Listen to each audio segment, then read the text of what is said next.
চিংড়ি মাছ খেতে কে না পছন্দ করে? চিংড়ি মাছ খেতে সবাই খুবই ভালোবাসে। আর সেই চিংড়ি মাছটা রান্না হয় যদি সেই ছোটবেলার মায়ের হাতের রান্নার মতো, তাহলে তো কোনো কথাই নাই।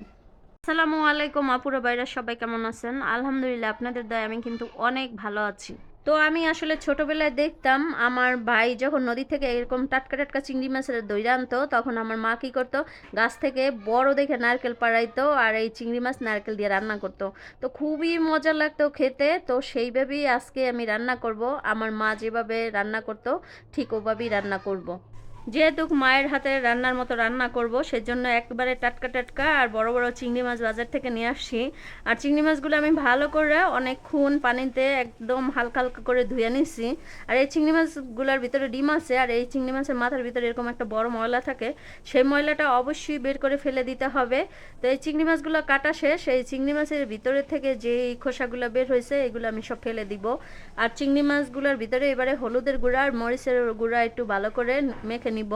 আর দিয়ে দিতে হবে একটু লবণ। চিংড়ি মাছগুলো আমি ভেজে নেব, আর বাজার আগে এইভাবে কিন্তু অবশ্যই হলুদের গুঁড়া মরিচের গুঁড়া আর লবণ মেখে নিতে হবে। তো এবারে একটা কড়াইয়ের ভিতরে আমি তেল দিয়ে দিব, আর এই তেলটা আমি একেবারে এই কড়াইয়ের চাইরো সাইডে লাগাই দিব আর ভালো করে তেলটা গরম করে নিব। তো এবারে আমি অল্প অল্প করে চিংড়ি মাছ এইভাবে দিয়ে তারপরে ভেজে নিব। যেহেতু নারকেল দিয়ে রান্না করব, সেই জন্য আমি একটা নারকেল থেকে অর্ধেক নারকেলটা নিয়ে নিছি। এইভাবে নারকেলটা আমি চামচ দিয়ে উঠে তারপরে পাটায় বেটে নিব। আর এই নারকেলটা পাটায় একেবারে মিহিন করে বেটে নিতে হবে।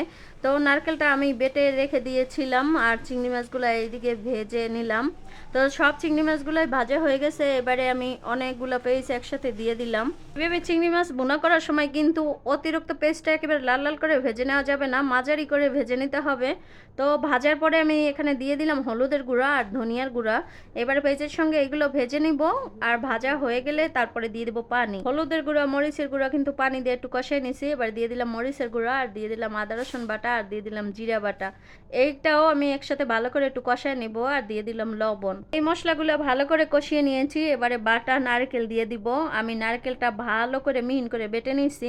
এবারে পানির সাথে গোলায়া তারপর নারকেলটা দিয়ে দিলাম, আর নারকেলটা দেওয়ার পরে আরও কিছুক্ষণ এইভাবে করে কষায় নিতে হবে। তো রান্না করতে যখন আসি তখন কিন্তু অনেক সময় লেগে যায় আর ভাত খাওয়ারও সময় থাকে না। তো ঘরে কিছু থাকলে সেটাই আমি খাই। তো আজকে একটা ড্রাগন ফল ছিল, তো সেইটাই আমি না কেটে এমনিই ছিলে খাইয়ে নিলাম।